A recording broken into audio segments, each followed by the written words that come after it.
Olá, sétimo ano, tudo bem? Vamos lá para mais uma aula de ciências. Hoje a gente vai trabalhar o nosso último capítulo, o módulo 5, o ar atmosférico. A apostila então finaliza. Na pauta que eu vou passar daqui a pouco para vocês, vou pedir para que vocês façam todas essas atividades, tá bom? Entre as páginas 36 até a página 40 e... olha o dedo na boca que não pode, e 44. As tarefas do final da apostila a gente já fez praticamente todas, então serão poucas atividades para serem feitas em casa, tá bom? Esse é um assunto muito tranquilo, muito fácil, um assunto que a gente já discutiu nos anos anteriores, então não tem novidade nenhuma. Claro que com o crescimento, com a avançada das séries, a gente vai tornando os conteúdos um pouco mais complexos, um pouco mais densos, mas não é nenhuma discussão que vocês não possam acompanhar com a leitura mais atenciosa sobre a apostila, porque a gente vai falar de coisas que nós já falamos anos anteriores. Então a gente vai falar nesse primeiro capítulo, aí na página 36, ou melhor, no capítulo 5, página 36, olha aqui, sobre o ar atmosférico. Se lembra no passado, quando a gente discutiu bastante aquele episódio que aconteceu aqui em São Paulo, onde 3 da tarde virou noite, que eu contei pra vocês que eu tava aqui em casa deitado, tirando um cochilo depois do almoço, e aí eu acordei, achei a casa escura demais, e fiquei olhando e falei, gente, dormi demais. Deitei pra tirar um cochilo de 20 minutos e acordei 6 da tarde. E aí eu liguei a televisão e eu vi os noticiários falando, né, o que tinha acontecido aqui na cidade de São Paulo. Até então era desconhecido esse episódio, ninguém sabia exatamente o que tinha acontecido, mas depois chegou-se à conclusão de que aquelas queimadas na região amazônica, muitas queimadas criminosas no começo do ano passado, e motivadas por grilheiros de terras ou pelo agronegócio, tinha criado essa nuvem tóxica, né, que foi trazida e que pairou aqui sobre a cidade de São Paulo, alertando a gente sobre a necessidade de refletirmos e pensarmos sobre o ar atmosférico, sobre a poluição e sobre todas essas questões ambientais. Eu me recordo que a gente estava falando um pouco de ecologia, de meio ambiente, de sustentabilidade, e a gente ficou dias, ou melhor, semanas, discutindo esse assunto, discutindo essa matéria. Então esse assunto retorna agora para a gente, porém não tem o quê? Muitas novidades, são discussões então que vocês já conhecem. O ar, então, ele é composto por matéria, então a gente não sente, ou melhor, a gente não consegue pegar, não é tangível, ou seja, tangível é aquilo que a gente pega, mas a gente sente a presença do ar pelos cheiros, pelos aromas, pelo vento, pela temperatura. O ar, então, é uma matéria, um dos estados da matéria que pode ser sólido, pode ser líquido, pode ser gasoso. Inclusive, uma das razões que os cientistas apontam para a existência de vida no nosso planeta está pela própria existência da atmosfera. Então, a atmosfera terrestre ela tem uma função muito importante no nosso planeta. A primeira delas seria uma regulação térmica. A gente já viu que a Terra não tem grandes amplitudes. O que significa isso? Amplitude térmica é a diferença entre a máxima e a diferença entre a mínima temperatura. Imagine um deserto, que a gente fala, eu uso sempre esse exemplo em sala de aula, que durante o dia as rochas, a areia, o solo absorve a radiação solar e as temperaturas ficam a 50, 60. Já se registraram em desertos temperaturas de 70 graus. Durante a noite, quando o sol vai embora, esse calor se dissipa e as temperaturas muitas vezes ficam muito abaixo de zero.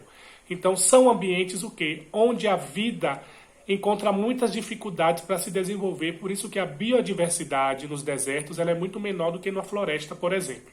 E o planeta Terra como um todo, ele não sofre com essas grandes amplitudes como outros planetas do Sistema Solar, que podem atingir 500 graus durante o dia e menos 500 durante a noite.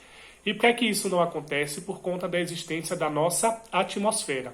Então esse conjunto de gases ele causa um fenômeno natural, já discutimos isso em sala de aula também, que é o efeito estufa, e que ele mantém essa regularidade nas temperaturas da Terra, então a Terra não tem grandes amplitudes de diferença entre a máxima e a mínima temperatura. Então a própria existência da vida é estudada pelos cientistas e é creditado esse valor, essa importância à nossa atmosfera terrestre, que formou-se junto com o próprio planeta Terra ao longo desses bilhões e bilhões e bilhões de anos, desde o Big Bang, que é a teoria mais aceita, como vocês sabem, para a origem do universo. Então a Terra foi passando por um processo intenso de resfriamento e passa, até os dias atuais, por esse processo.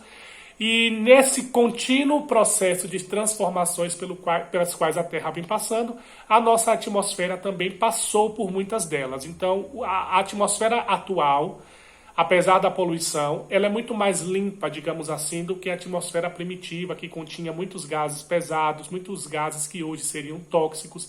Então a nossa atmosfera também vem amadurecendo, também vem envelhecendo, o que com o processo de evolução do nosso planeta, que, como vocês sabem, não terminou.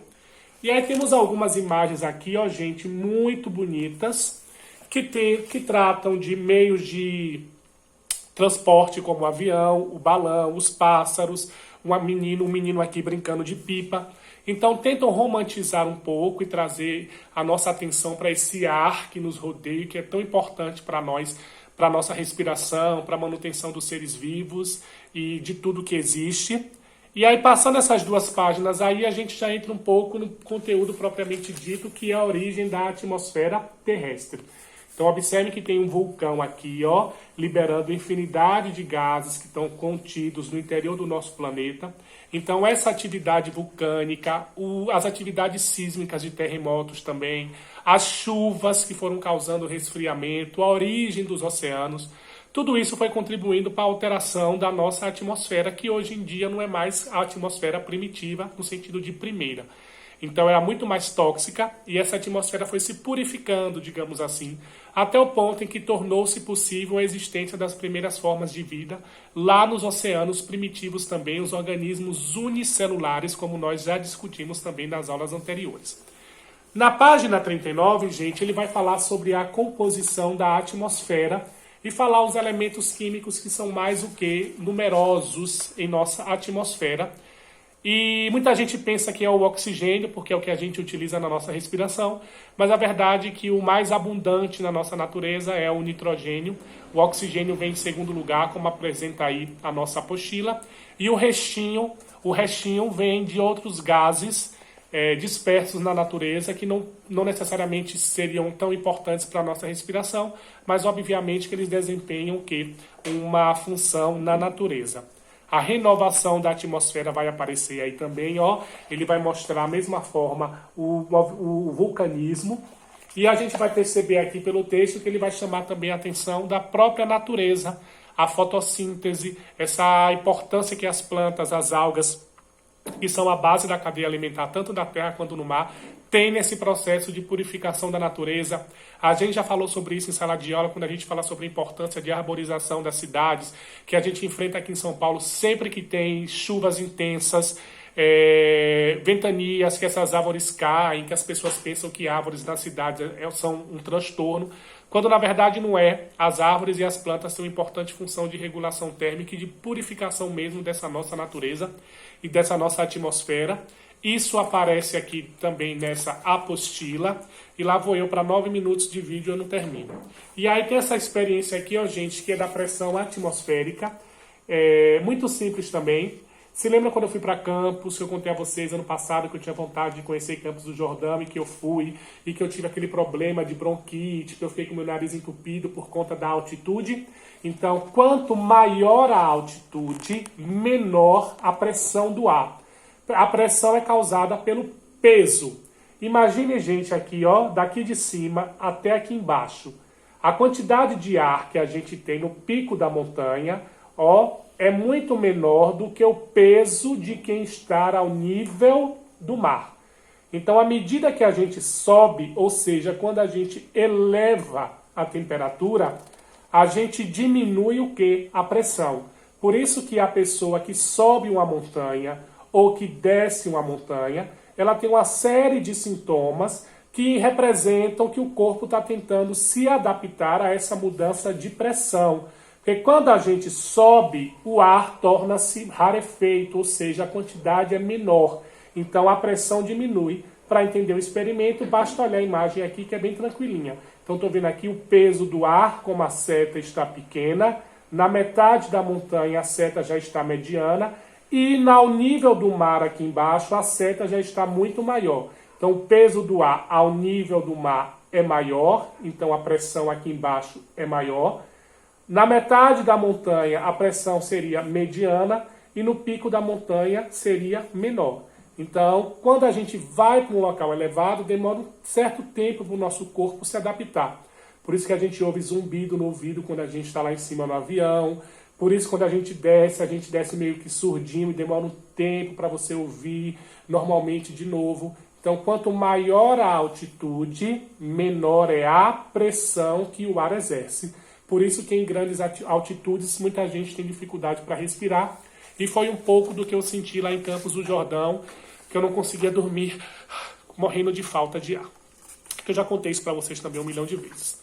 E aí tem uma interessante experiência de Torricelli, que ele descobriu a partir do mercúrio, que é um metal que se encontra líquido na temperatura ambiente, como criar um instrumento que é chamado barômetro, que é utilizado até hoje para medir o que? A pressão atmosférica. E aí é que tem explicando como ele fez esse instrumento a partir do mercúrio, que é o mesmo líquido que está presente em... esqueci o nome. Termômetros antigos, tá? Que é um metal, cuidado, não brinquem, não é porque ele é vermelho e bonito, que ele é tóxico, tá bom? E aí, para a gente finalizar então a aula de hoje, a gente está aqui com as correntes de convecção, que ele traz um exemplo muito tranquilo, mas que isso acontece, na verdade, na natureza como um todo. Ele coloca uma panela com água e com ovos aí, né? Então a pessoa está cozinhando, e aí mostra como essa água começa a se movimentar. Então a parte da panela que está em contato com a chama aquece a água, e a água quente, ela sobe.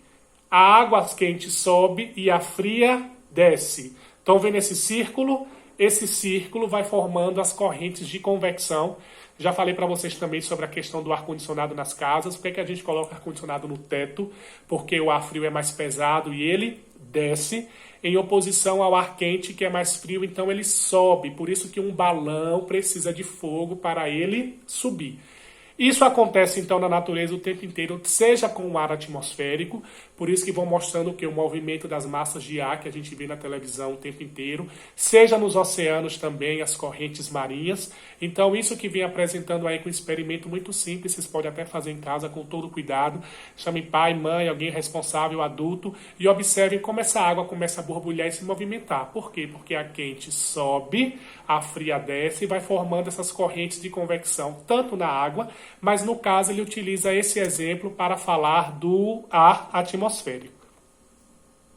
Desculpa. Então, no mais é isso, o vídeo já vai em 13 minutos, falo demais.